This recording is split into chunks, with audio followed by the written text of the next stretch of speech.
All right, hey guys, it is your girl Me-Anie here, and I just got back from IKEA. I'm sorry I didn't bring my camera along because I would have loved to show you guys my little walk through IKEA and kind of picking out what I got today. I have this idea in my head that I just have to get out.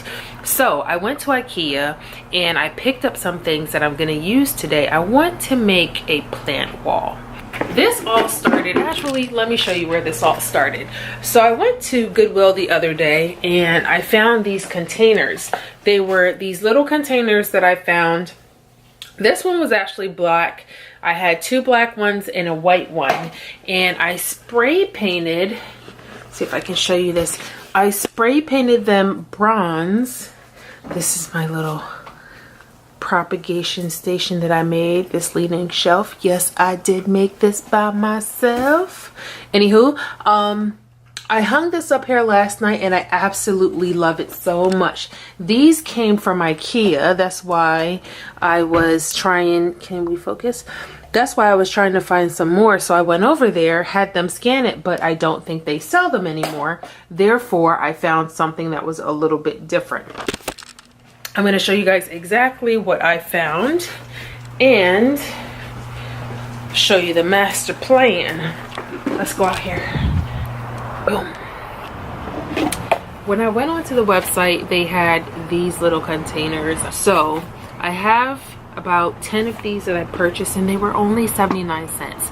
If I throw a little bit of spray paint on here, do you know how fly that's going to look? So I bought 10 of these and I'm trying to decide if I'm going to do white against my teal wall or if I'm going to do bronze against my white wall in my room. So I'm still trying to decide that, but in the meantime, I'm probably going to spray paint about half of these.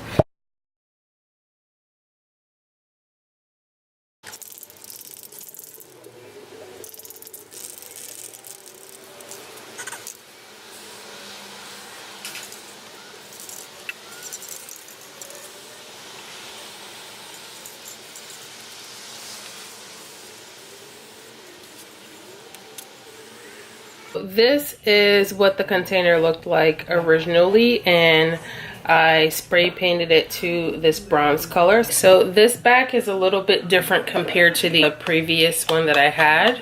I'm able to put nails in my wall and just hook it this way with the older design, but the newer design is actually a hook. So what I had to do, I got a little bit of twine that I had and I just tied a piece in a knot, and that way I can let it hang off of a nail that I will put in my drywall. I already placed my nails in the wall, so now I'm just gonna go ahead and start putting these bad boys up.